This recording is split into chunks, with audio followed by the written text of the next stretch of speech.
Hello children, I welcome you all to this presentation. Today we'll discuss a new type of numbers called integers.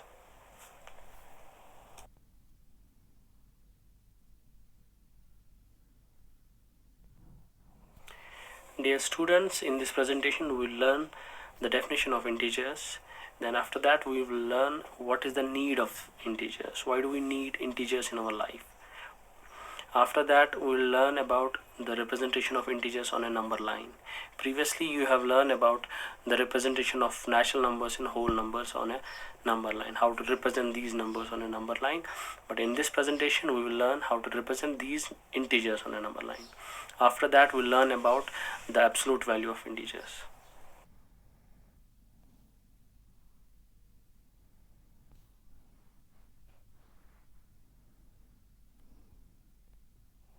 Let me briefly discuss about the definitions of natural numbers and whole numbers.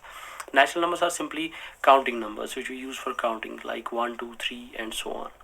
Similarly, whole numbers are also counting numbers, but in addition to that, it has a number called 0 in it.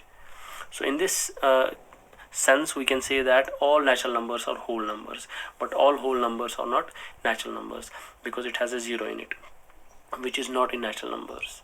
Okay.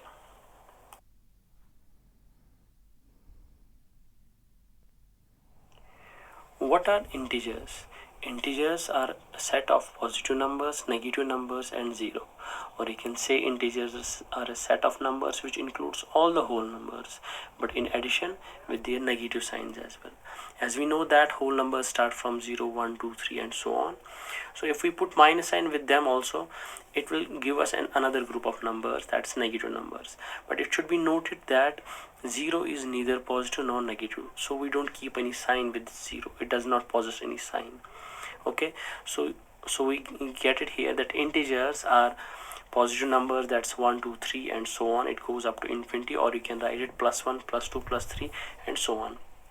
Since we don't use that plus sign with the numbers because we take it as a default sign. Similarly, negative numbers are minus 1, minus 2, minus 3, and so on. It also goes to infinity. Now it should be noted that integers are positive numbers, negative numbers, and 0. Integers cannot be a fractional number. Integer cannot be a decimal number.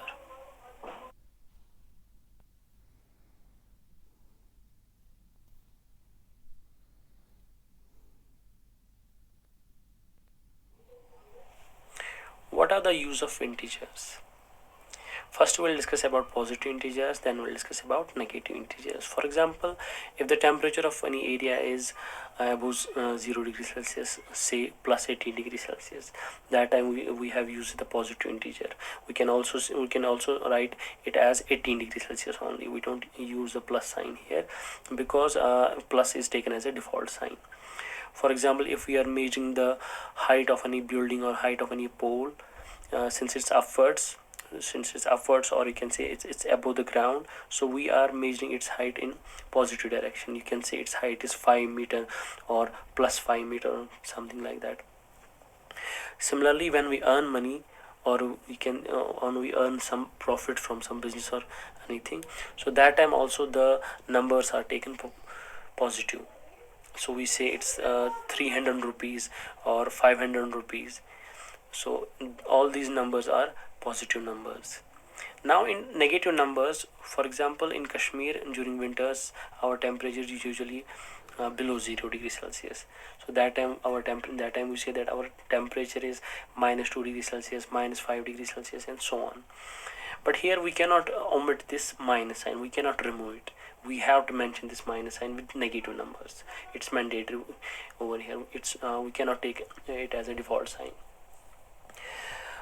Similarly, if you are digging something under the ground, so that time you also mention that how much deep we have dig in, whether it's 5 meters or 10 meters. So we say it's minus 10 meters or minus 5 meters. So it's undersigned. This minus sign means that it is downwards or it's below the ground. Similarly, when we spend some money or when we lose some money, or so that time also we use the negative numbers. We can say minus 1500. It means you are in loss. So this minus sign means you have spent that money or you are in loss.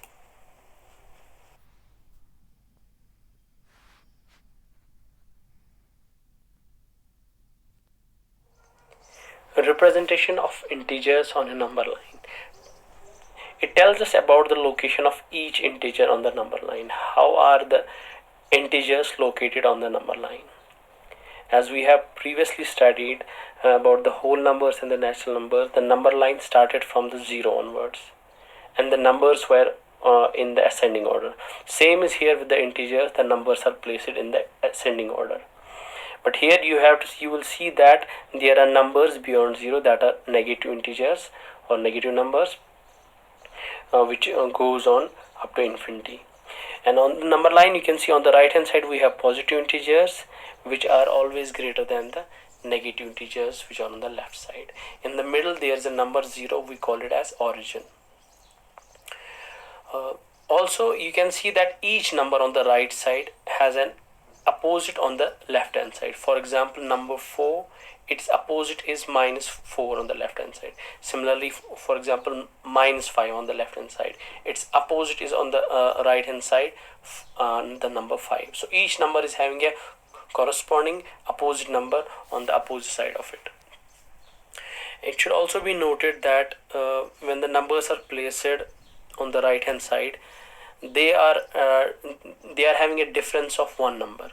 So if you go on from left to right, you can see that the numbers are increased by 1, or you can say each number has been added with 1. Similarly, on the left hand side, or you can say the negative direction, the numbers are decreased by 1, or you can say that the numbers are subtracted by 1.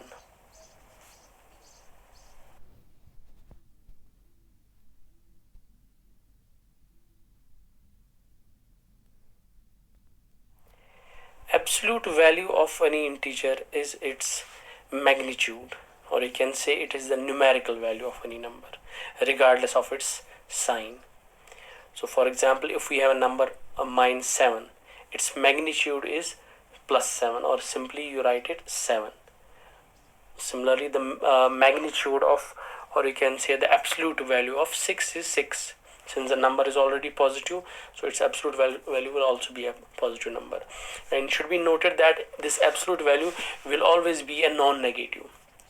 Non-negative means all the positive integers and 0. For example, the magnitude of 0 is 0. The magnitude of minus 2 is 2. So it can never be a negative.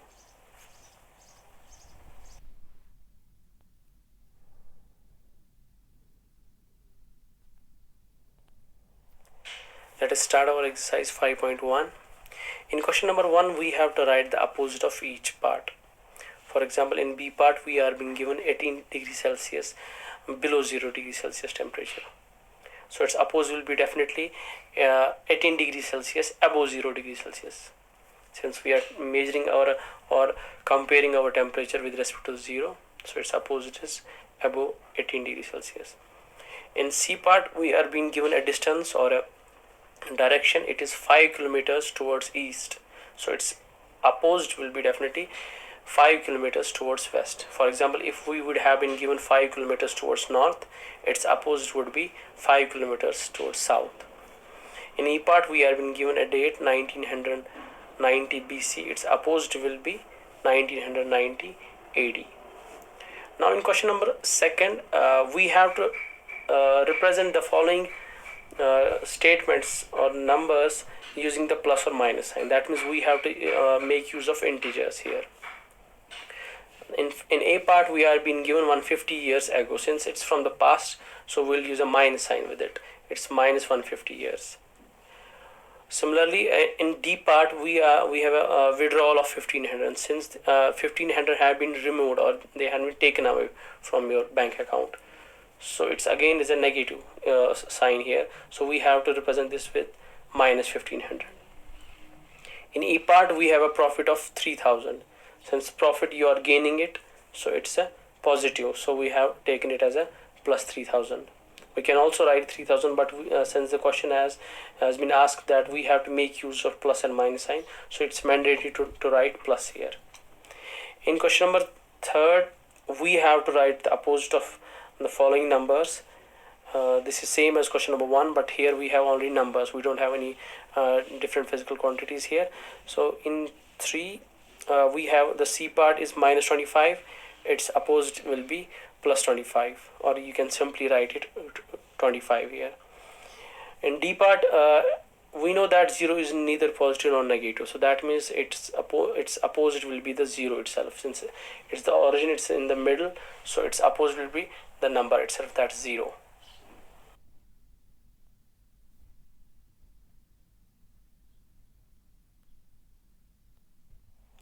In question number 4, we have to find the absolute values of the numbers which are inside absolute sign or modulus sign, and simplify wherever it's required.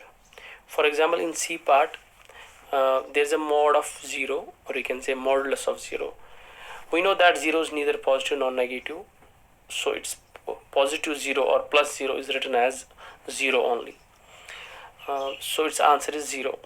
In D part, we see that there's a modulus sign which is around minus 10. So there is also an extra minus sign which is outside the mod, but mod only removes the minus sign which is inside the mod. Here you see that there's a minus 10, so mod will make this minus 10 as positive 10, and the minus sign which is outside the mod will be kept as it is, so it will make the answer as minus 10. In D part, we have 10 minus mod of 4. We know that mod of 4 is 4, since 4 is already positive and its modulus will be positive back. So we have written 10 minus 4. Now 10 minus 4 is 6. That is our answer. In question number 5, we have to represent the following numbers on the number line. So it should be noted that whenever you draw any number line, you can extend it as per your need. Since you have to represent minus 11 on the number line, so I have extended the number line up to minus 12. In A part, we have to represent minus 11. I have represented it on the number line by drawing a circle around it. It should be noted that whenever you have to draw any number, or whenever you have to represent any number on a number line, you can draw only that portion of the number line. For example, if you have to represent a minus 72, so it's not that you have to extend it up to minus 72. No, you can draw only the numbers which are around that 72, minus 72. No need to extend it up to 0 or beyond 0. Similarly, you can see that minus 4 is being represented on the number line by drawing a circle, and 0 is represented on this number line, on the number line as well.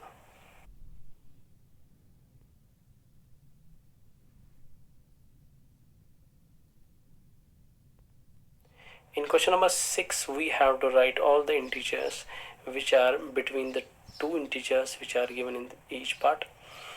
For example, in A part, we have to write all the integers which are between minus 4 and 2. So just for your convenience, I have drawn the number line here. From the number line, you can see the numbers between minus 4 and 2 are minus 3, minus 2, minus 1, 0 and 1. Similarly, in E part, you can see the numbers lying between minus 7 and minus 1 are minus 6, minus 5, minus 4, minus 3 and minus 2. There is no need to draw the number line if you can count these numbers mentally, or if you can recall these numbers mentally. But if you want to draw a number line, that's okay.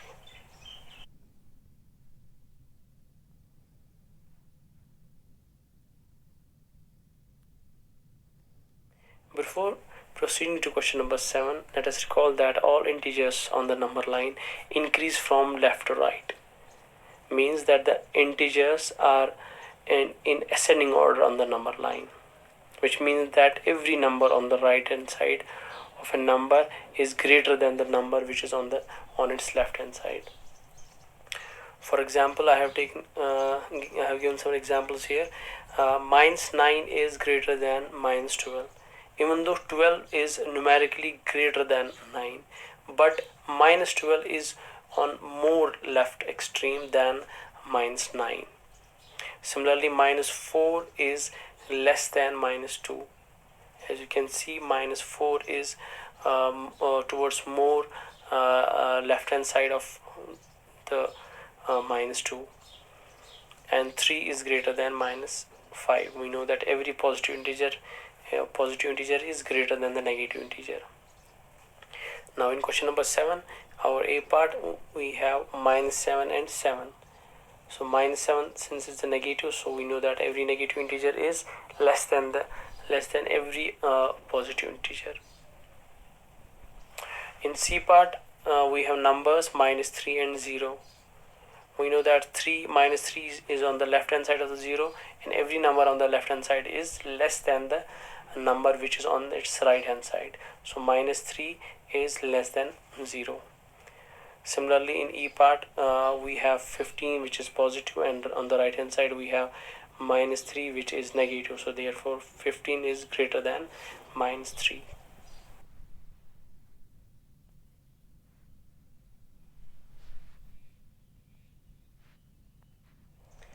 In question number 8, we have to write the following numbers in ascending order. That means we have to write the numbers from smaller to greater.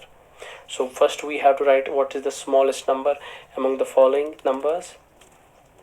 But it should be noted that we have already discussed it in the definitions that when we go towards the negative numbers, the greater the number in the negative numbers is actually smaller in value. So you can see in A part, minus 5 is less than minus 4, even though 5 is greater than 4, but since we are having minus sign with 5, so it is making its value lesser than 4. So minus 5 is less than minus 4, and then we see that minus 4 is less than 0, since these negative numbers are on the left hand side of the number line and they are less than 0. So similarly, you go on, 0 is less than 10 and 10 is less than 14.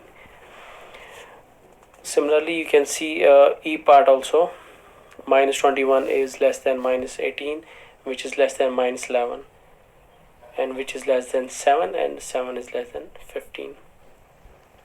In question number 10, we are being given directions actually here. More means towards right and less means towards left, or you can say up is towards right or down is towards left. We are being asked here that 7 more than minus 5. That means we have to make 7 steps towards the right of minus 5. So we have, you can see from the figure, I have made 7 steps towards the right from minus 5. So after counting from minus 5 towards the right with 7 steps or 7 jumps, you can see we have reached to 2. So the answer is 2.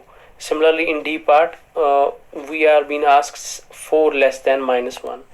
As I said, that less means we are subtracting or we are going towards the negative direction, or towards the minus sign. So but we have to count the jumps from minus 1. So we have taken 4 steps towards the left of minus 1. You can see the jumps over there. So we have reached it up to minus 5. So 4 less than minus 5 is, 4 less than minus 1 is minus 5.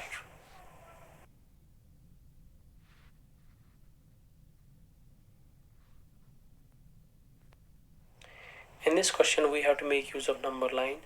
Right now we are at 1. Now we have to see from 1 towards the left hand side, if we move 3 steps, or if we move 3 numbers towards its left side, so where will we reach? So we see that we have made 3 steps over there.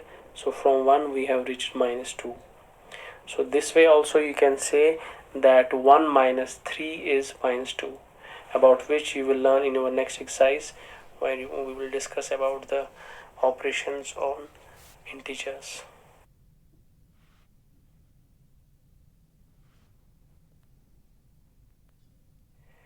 Dear students, I have given you the homework from previous chapter, which is whole numbers. Since these questions were remaining, so this week you only have to do these questions. Now regarding the remaining parts which we have left today, they will be given as homework next week with new assignment on integers. Until then, Take care, stay home, stay safe.